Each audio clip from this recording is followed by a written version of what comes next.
मुख्यमंत्री देवेंद्र फडणवीस त्याचबरोबर उपमुख्यमंत्री एकनाथ शिंदे सुद्धा या ठिकाणी आलेले आहेत। आज त्यांचा नाशिक दौरा आहे। सिंहस्थ कुंभमेळ्याच्या पार्श्वभूमीवर त्यांचा हा दौरा विशेष मानला गेलेला आहे।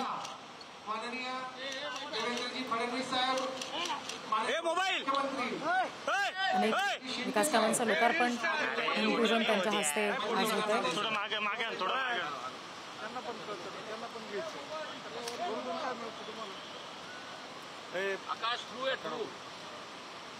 मुख्यमंत्री उपमुख्यमंत्र्यांसह मंत्री गिरीश महाजन सुद्धा तिथे उपस्थित आहेत। आपण बघतो इतरही मंत्री त्यांचे समर्थक कार्यकर्ते उपस्थित आहेत। माणिकराव कोकाटे दिसत आहेत, दादा भुसे दिसत आहेत।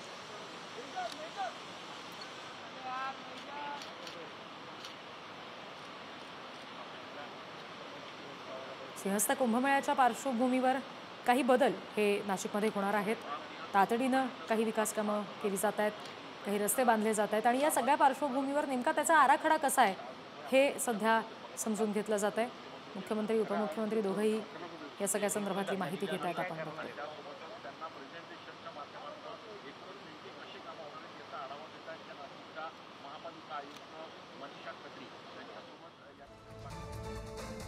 नाशिकच्या रामकुंडावर मुख्यमंत्री उपमुख्यमंत्री पोहोचलेले आहेत आणि कशा पद्धतीने सिंहस्थ कुंभमेळ्याच्या पार्श्वभूमीवर विकास कामं होणार आहेत याबाबतची माहिती ते घेत आहेत। काही महत्त्वाच्या सूचना इथल्या स्थानिक अधिकाऱ्यांना केल्या जातील आणि त्याच पार्श्वभूमीवर मुख्यमंत्री उपमुख्यमंत्र्यांच्या या नाशिक दौऱ्याला विशेष महत्त्व आहे।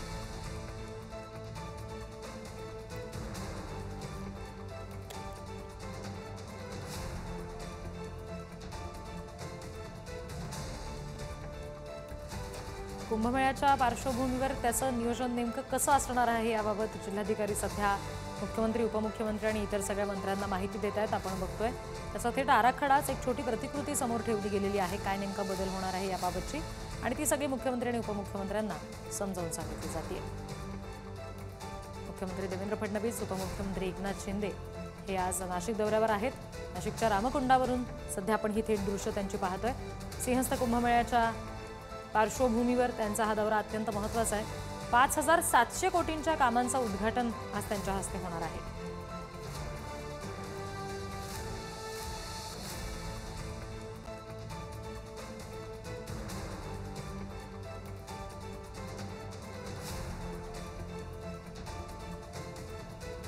या सगळ्या स्थळाची पाहणी ते करतायत। जिल्हाधिकारी त्यांना या सगळ्या संदर्भातली माहिती पुरवतात। आपण बघतोय कशा पद्धतीने बदल केले जातील, त्याचा आराखडा नेमका कसा असेल याबाबतची माहिती मुख्यमंत्री उपमुख्यमंत्र्यांना जिल्हाधिकारी देतात।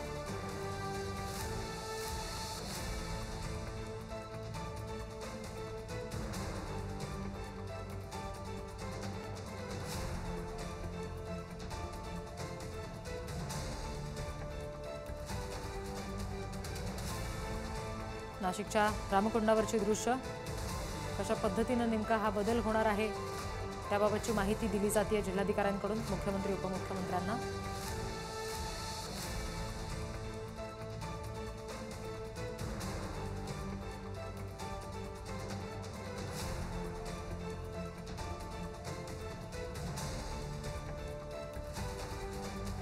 याच ठिकाणी आता थोड्याच वेळात बाजूला भूमिपूजन सोहळा सुद्धा पार पडणार आहे। त्यानंतर काळाराम मंदिर सीता गुफा परिसरामध्ये सुद्धा मुख्यमंत्री उपमुख्यमंत्री पाहणी करतील आणि मग जिल्हा परिषदेच्या नवीन इमारतीचं उद्घाटन त्यांच्या हस्ते होणार आहे।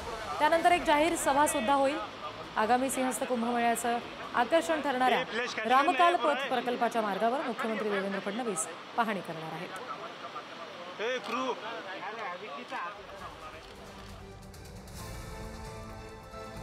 आपण सध्या बघतोय ही दृश्य नाशिकच्या रामकुंडावरची थेट दृश्य आहेत।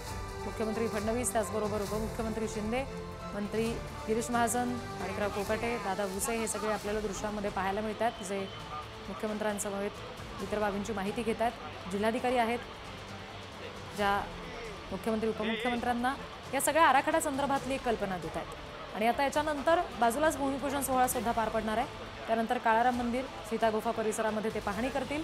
मग जिल्हा परिषदेच्या नवीन इमारतीचं उद्घाटन देखील त्यांच्या हस्ते होणार आहे।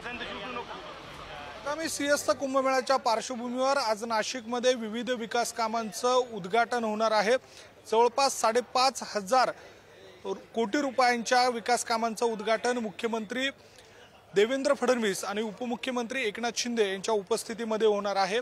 या सगळ्या दरम्यान नाशिकच्या जिल्हा परिषदेची जी नूतन इमारत आहे तिचं देखील उद्घाटन यावेळेला केलं जाणार आहे आणि त्यानंतर नाशिकच्या ठक्कर डोम या ठिकाणी उभारण्यात आलेला जो संपूर्ण सभामंडप आहे तो आपण या ठिकाणी पाहतोय। त्यासोबतच नाशिकचा जो संपूर्ण रामकुंड परिसर आहे त्याचं प्रतिबिंब या ठिकाणी रेखाटण्याचं काम करण्यात आलेलं आहे।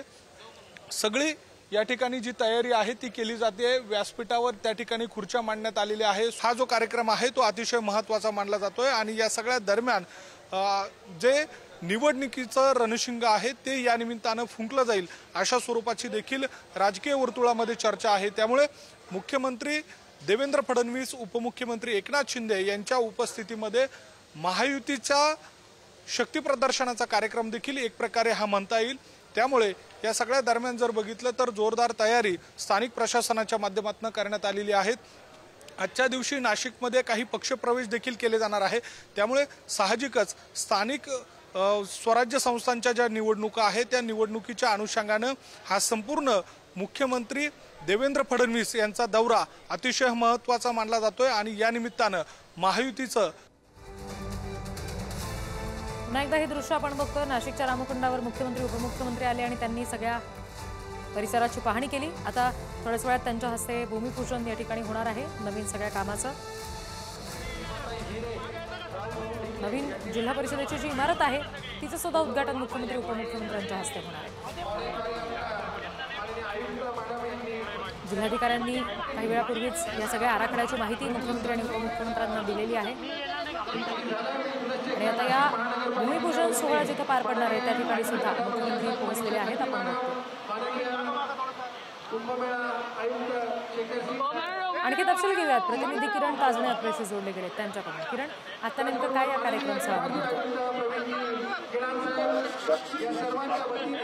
खरं तर आता सध्याच्या घडीला नाशिकच्या रामकुंड परिसरामध्ये या ठिकाणी मुख्यमंत्री देवेंद्र फडणवीस आणि उपमुख्यमंत्री एकनाथ शिंदे यांच्या उपस्थितीमध्ये पाहणी करण्यात आली। त्यामध्ये प्रामुख्यानं जर बघितलं तर लक्ष्मण पुलावर या ठिकाणी जे रामकाल पथ असेल किंवा विविध जी विकास कामं केली जाणार आहेत त्याचं सध्याची स्थिती आणि ज्या वेळेला या विकास कामांच्या माध्यमातून त्या संपूर्ण परिसराचं जे रूपरेखाटन जाणार आहे ते कसं असेल याचं सादरीकरण नाशिक महानगरपालिकेच्या आयुक्त मनीषा खत्री आणि कुंभमेळा आयुक्त शेखर सिंह यांच्या उपस्थितीमध्ये करण्यात आलं। या सगळ्या दरम्यान आता या संपूर्ण विकास कामांच्या पार्श्वभूमीवर या ठिकाणी पूजा केली जाते आणि यामध्ये आपण जर बघितलं तर नाशिकच्या रामकुंड परिसरामध्ये त्याचं नियोजन करण्यात आलेलं आहे। जे पुजारी आहेत त्यांच्या माध्यमातून या ठिकाणी पूजा केली जाते। विधिवत पूजेच्या माध्यमातून या ठिकाणी या संपूर्ण कामांचा जो आहे तो शुभारंभ केला जाणार आहे। आपण जर बघितलं तर या ठिकाणी देवेंद्र फडणवीस जे राज्याचे मुख्यमंत्री आहेत त्यांच्या प्रमुख उपस्थितीमध्ये जी पूजा आहे ती केली जाते। या संपूर्ण कामांचा जो शुभारंभ आहे तो केला जातोय आणि दुसऱ्या बाजूला आपण जर बघितलं तर या ठिकाणी उपमुख्यमंत्री एकनाथ शिंदे हे देखील या ठिकाणी या पूजेसाठी या ठिकाणी बसलेले आहेत। मंत्रिमंडळाचे सहकारी असलेले कुंभमेळा मंत्री गिरीश महाजन, त्यासोबतच माणिकराव कोकाटे, त्यासोबतच दादा भुसे ते मंत्रिमंडळातील सहकारी आहेत आणि अन्य जे त्यांचे आमदार आहेत ते आमदारांची देखील उपस्थिती आहे। एकूणच आगामी सीएसचा कुंभमेळ्याच्या पार्श्वभूमीवर जवळपास 5,500 कोटी रुपयांच्या विकास कामांचं भूमिपूजन आजच्या दिवशी केलं जात आहे। अगदी आणि त्याच्यामुळे याच संदर्भातले या कार्यक्रमाचे पुढचे तपशील सुद्धा तुमच्याकडून वेळोवेळी घेऊ। सध्या धन्यवाद किरण दिलेल्या माहितीसाठी।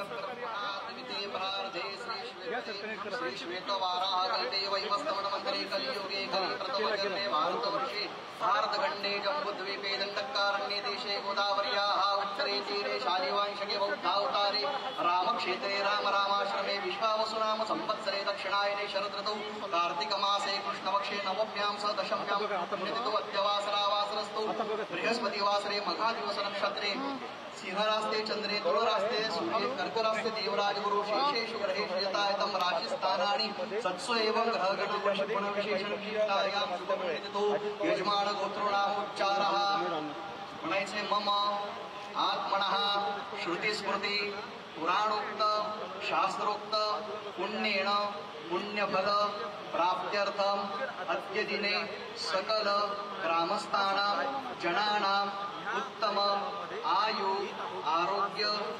ऐश्वर्य प्राप्त्यर्थम आगामी नासिक पंचवटी रामतीर्थे सिंहस्थ कुंभमेळा निर्विघ्नता पूर्वक सिद्ध्यर्थम तथा च नासिक क्षेत्रे नूतन रामकाल पथ सहित रामतीर्थ परिसर सकल विकास कार्याणां शीघ्रातिशीघ्र उत्तम यश प्राप्त्यर्थम अद्य दिने भूमिपूजन पूर्वक पृथ्वी कुरुम अनंत पूजन अहम करिष्ये तत्रादुमिदासित्यर्थं महागणपति स्मरणं च करिष्ये गणानान्त्वा गणपतिं हवामहे प्रियाणान्त्वा प्रियपतिं हवामहे निधीनान्त्वा निधिपतिं हवामहे वसु मम आहमजानि गर्भधमात्रिमजासि गर्भधम्ब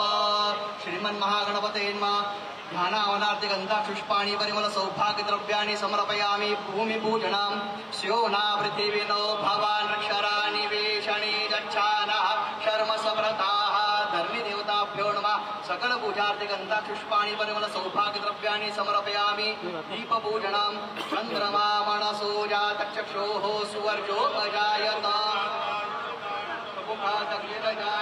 दीपदेवताभ्यो नमः सकल पूजार्ति गन्धापुष्पाणि परिमल सौभाग्य द्रव्याणि समर्पयामि नमस्करोमि वरुणपूजनां गोदावरी महाभागे महापातकनाशिनी धर्मार्थकां मोक्षाणां फलदां वरुणाय नमः सकल पूजार्ति गन्धापुष्पाणि परिमल सौभाग्य द्रव्याणि समर्पयामि नमस्करोमि वरुणपूजनां ये तीर्थानि प्रचरन्ति श्रीकास्तानि भङ्गिनः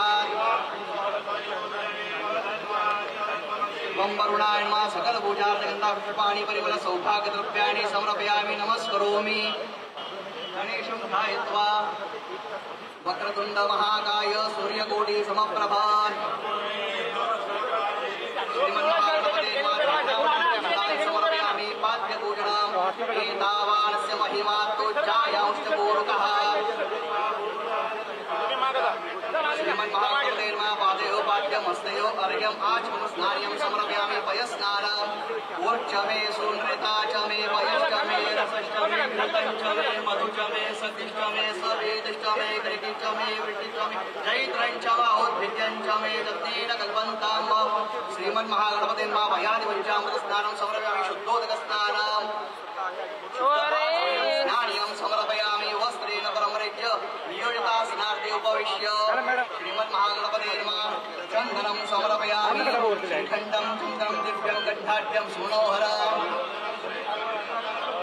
मृतोद्भालपुष्पाणि दुर्वाङ्कुराणि समर्पयामि माल्यादीनि सुगन्धीनि मालत्यन्वे प्रभो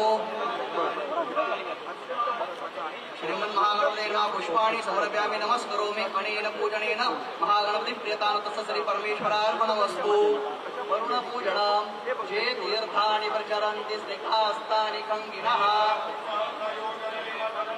वं वरुणाय नमः सकल पूजार्थे गन्धापुष्पाणि परिमल सौभाग्य द्रव्याणि समर्पयामि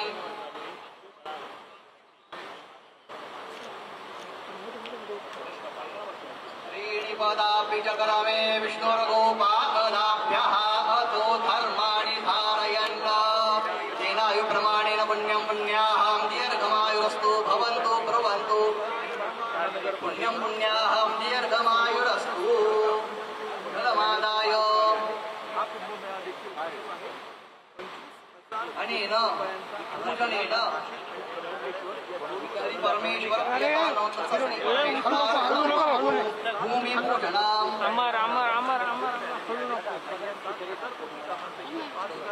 चला तिकडे कोणी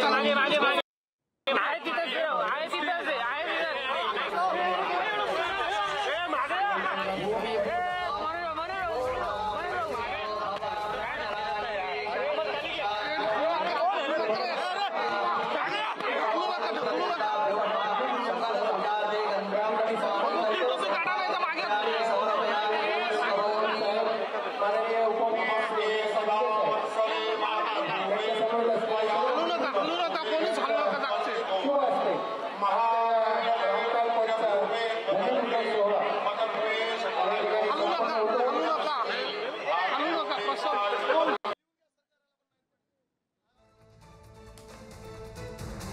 आपण ही दृश्य बघितली। नाशिकमध्ये सध्या लोकार्पण भूमिपूजन हे मुख्यमंत्री उपमुख्यमंत्र्यांच्या हस्ते पार पडतंय। सिंहस्थ कुंभमेळ्याच्या पार्श्वभूमीवर नाशिकमध्ये हा विशेष सोहळा आयोजित केलाय। जिल्हाधिकाऱ्यांनी काही वेळापूर्वी रामकुंडावर कशा पद्धतीने बदल केले जाणार आहेत, नवीन काय नेमकं बांधकाम होणार आहे याबाबतची माहिती दिली आणि त्यानंतर आता भूमिपूजन सोहळा त्या ठिकाणी सुरू आहे। काळाराम मंदिर त्याचबरोबर सीता गुफा परिसरामध्ये सुद्धा मुख्यमंत्री उपमुख्यमंत्री पाहणी करणार आहेत। जिल्हा परिषदेच्या नवीन इमारतीचं उद्घाटन सुद्धा त्यांच्या हस्ते होईल।